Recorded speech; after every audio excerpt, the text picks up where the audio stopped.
proposed by the chairperson, Honorable Speaker. Honorable Speaker, even as we support this report, there is something that we also need to ponder as a House. And even first of all, Honorable Speaker, it's also important for us to guide the members of the public that this is a procedure.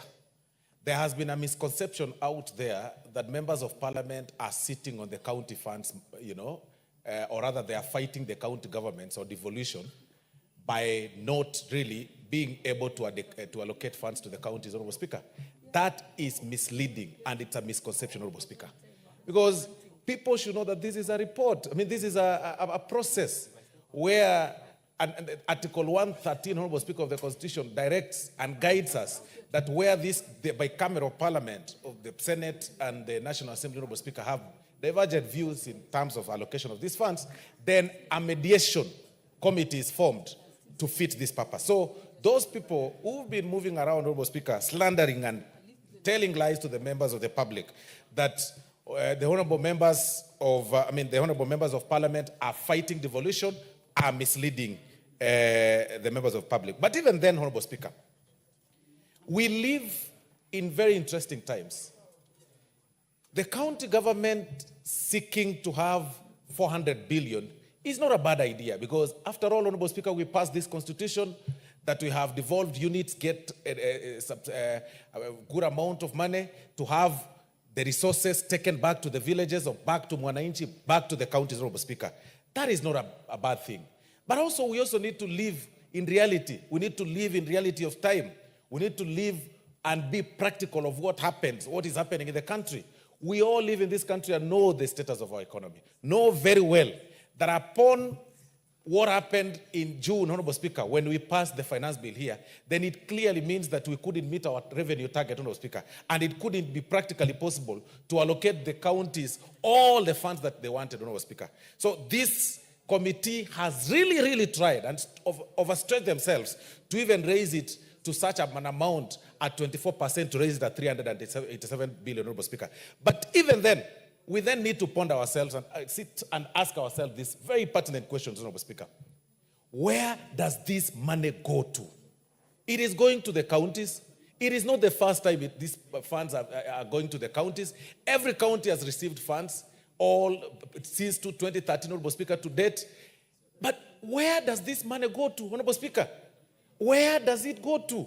It is the president the other day, Honorable Speaker, and in copying the Honorable Oudo's words, Honorable Speaker, the president was here while reading his speech. He talked about corruption. If there is a place that we need to fight corruption, it's actually in the county governments. If there is a place there is high level of corruption that is massaged, that is, I mean, we have created demigods, Honorable Speaker, in the name of their excellencies. It's a very bad thing. That you move from county to county, you'll hear very unique problems, Honorable Speaker. Where is this obsession of them even fighting for fuel levy coming from? That you've got it, you have enough, you have money, you have some counties receive up to 13 billion. This is now, we are talking about 307 billion in the entire country for under the shared revenue, but you are again here fighting for RMLF, which is less than 10 billion. I mean, what kind of gluttonous mindset is this, Honorable Speaker? This is pure greed. You're all over going to court and saying, these members of parliament are getting 100 million. I mean, really. And majority leader, Honorable Speaker, and spoke very well and stated facts that when you go to their compounds, Honorable Speaker, they have 12 bodyguards guarding their homes. Then they have guys carrying rungus in the name of, they are called, in the name of Kanjo, Honorable Speaker. I mean, they are guarding them. So Raya can hardly reach them. So all those problems are taken to members of parliament who only have one bodyguard, Honorable Speaker, and by the operations, by facts of our operations in terms of our duties, Honorable Speaker, we are ever with the people. So these guys walk around with so many people. Raya can hardly reach them to explain to them their problems. I mean, there are no medicines in hospitals, Honorable Speaker.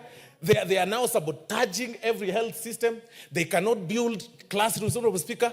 I even heard one governor, Honorable Speaker, close to in my county, bragging that the KTRH the Kisii Teaching and Referral Hospital makes 247 million in a quarter. Really? You are bragging that you are making 247 million in a quarter in a hospital that does not have drugs, in a hospital that does not have doctors, enough personnel, in a hospital that people are dying.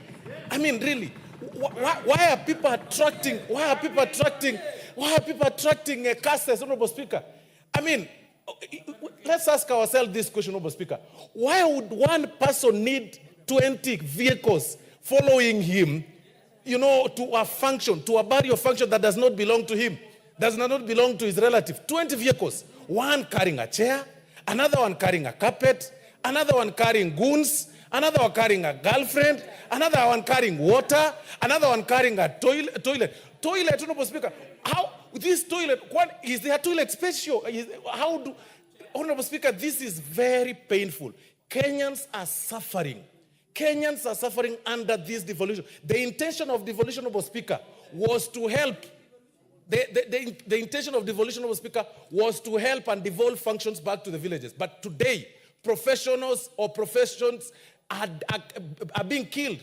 Doctors who've gone to school for several years cannot even get promotions. They are being frustrated when they raise issues in their, through their society groups and their, when they raise through their unions, Honorable Speaker. They are threatened. They are fired. They are transferred. I know of one doctor, Honorable Speaker, who is a dentist, Honorable Speaker, because they couldn't agree with the governor, Honorable Speaker, over the affairs, because she sits in a union. I mean, he sits in a union, Honorable Speaker. He was transferred to a village clinic, Honorable Speaker, to a dispensary where he can't practice his practice. He can't do his dental work, Honorable Speaker, just because he questioned the governor over the operations of the county. Honorable Speaker, it is very painful. It is sad. It is very, very sad. Some are actually building their offices, taking a lot of money. Some have even abandoned their offices. They are working from the stadiums. Others have converted their homes to be small state houses where they hold meetings until night. It is a sad situation. And we are calling upon EACC, even as we seek to approve the nominee for the CEO position, that it is about time you start arresting some of these governors. It is about time you start arresting some of these thieves in the name of their excellencies. In fact, those terms do not belong to them. Those are their excellency thieves, Honorable Speaker. There is no other better term we can call those guys, because we are sending 307 billion, but you'll need a microscope to see what it does. You will need a microscope to see a classroom. You'll need a microscope to identify ECD class. It is a sad situation. I speak with a lot of pain, Honorable Speaker, because we have seen how people are suffering in the villages. We've seen what they do, Honorable Speaker, is to use this money to pay goons. They draw this money, some from their own source revenue, to pay goons, to attend functions, to clap for them. What kind of silly attitude is this? It is just too bad, Honorable Speaker, but I beg to support the report. I hope they will be arrested someday. I just hope they will be arrested someday. Thank you very much, Honorable Speaker. Honorable Member for Baringa, what's your point of information? Honorable